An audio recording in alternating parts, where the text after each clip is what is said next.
through already? Sure, Sis. I just finished the letter to Aunt Helen and Uncle Ross. Oh, and I want to write to cousins Jimmy and Alice and thank them, too. I don't know how you do it, Wally. You make it seem so easy. Here, I brought down some old letters to try to find some help there, but it just didn't do any good. Why not?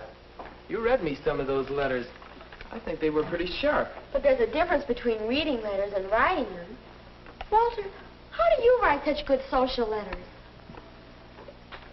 Well, Nora, it's a talent. Some people have it and some don't.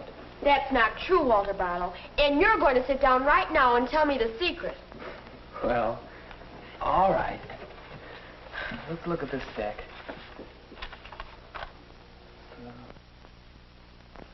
What are you doing?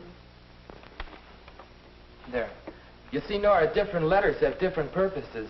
They do all kinds of things. There are letters of invitations, and some of them are formal ones. Now, let's see. You don't seem to have one here, but I got one in the mail just today.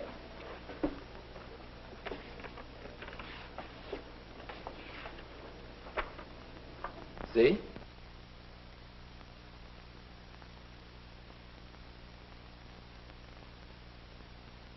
You'll notice it's written in the third person. And down here they note formal. Well, I'll write a formal answer that starts out like this. Mr. Walter Barlow accepts with pleasure. And so on, you know. And of course I'll dress formally for the occasion when I go. You know, it's only when the party's formal that the invitation is written in the third person. Now, take an informal invitation like this one.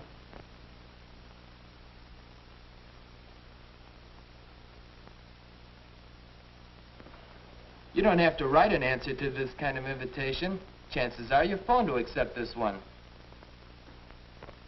Well, that's one general purpose of some social letters. Giving invitations, accepting invitations, sending regrets that you can't be present. Now, here's a group of letters with another purpose. These are letters of thanks. Now, tell me, Nora, which of these did you really enjoy the most? Here, this one from Alice made me feel good. I could tell just by reading it that she really liked the present I sent her. Here, listen to this. Thanks a million for sending me the delightful book for my birthday. How did you know I've been trying to borrow that very book for weeks?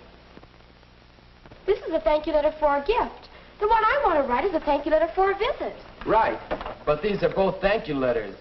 Now, these letters have still another purpose. They're friendly letters. Letters that give news or keep up a friendship. Now, let's see.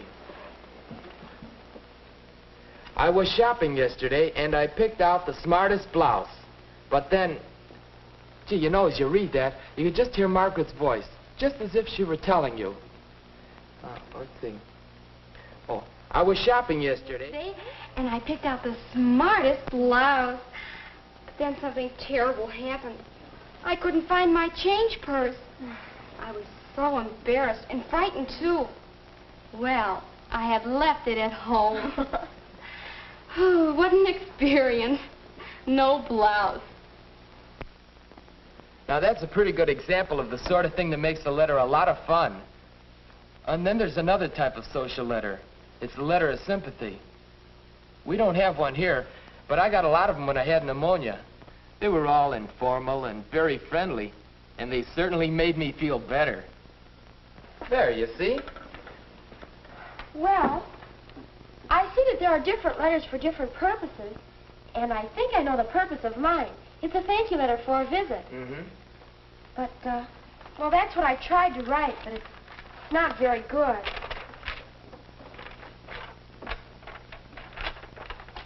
On notebook paper. And torn out. Written in pencil. Hey, you'll want it neater than that. And you better check that spelling, too. Read it, please. Okay. Dear Uncle Ross and Aunt Helen, I hope you are all well. I want to thank you for having Walter and me for the gorgeous visit. We had a good time. Can you imagine what they'd think if they read such a letter?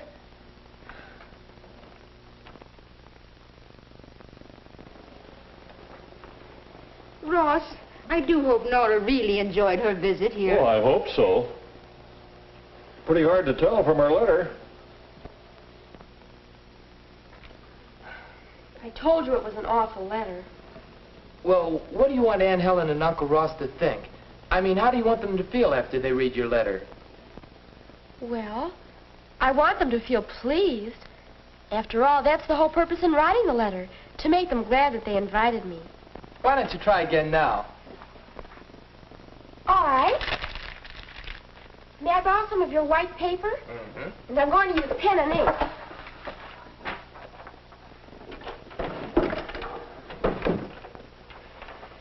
Now try to imagine what you want your letter to look like. Look at the page. See what should go on it.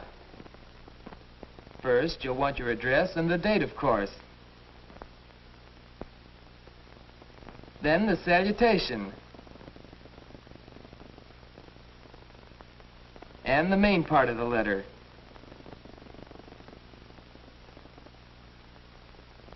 And finally, the complimentary close and your signature. You'll want even margins. And you'll want the page well aligned. Now, you got the idea? Yes, I think so. First, my address and the date.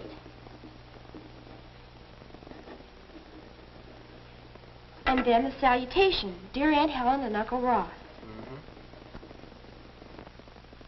How's that going to be? Seems like a good start. Now, what are you going to say? Well, I want to say thank you. And I want to say it in a way that will please Aunt Helen and Uncle Ross. What would you say if you were there, in person? Now, let's see. I guess I'd say, it was simply grand of you, Aunt Helen, to have me for a visit. I always have the most marvelous time at your house. Well, that doesn't sound much like a letter. Maybe it's not supposed to. Maybe it should sound like you. Well, shall I write that much? Why not? I'll use scratch paper until I'm sure just what I'm going to say. Hey, how about mentioning something that happened to us while we were there? The time they let us ride the horses. Wasn't it fun? But, well, how will I say it? You did so many nice things for her. Oh, my. I'll never forget riding the horses. My, it was exciting and so much fun. Why, this is going to be easy. I'll have a letter done in no time. And I'll start on the letter to Jimmy and Alice.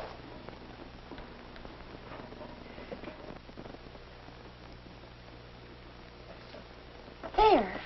I think that's a good thank you note. Do you want to hear it? All right. Just a minute. The page certainly looks neat. Hey, that's good. And while you read it, why don't you try to imagine how Aunt Helen and Uncle Ross will react to the letter? All right. Dear Aunt Helen and Uncle Ross, thank you so much for letting me visit you. I always have a wonderful time at your house, and so does Walter. You did so many lovely things for us. I'll never forget riding the horses. My, it was exciting and so much fun. But most of all, I think I enjoyed just being at your house and being your guest. So I do mean it when I say thank you. Affectionately, Nora. You know, Nora, that's not bad at all. With a little practice, you'll be a whiz at writing letters. Thanks, Walter. You know, writing letters is just a talent. Some people are born with it, some aren't.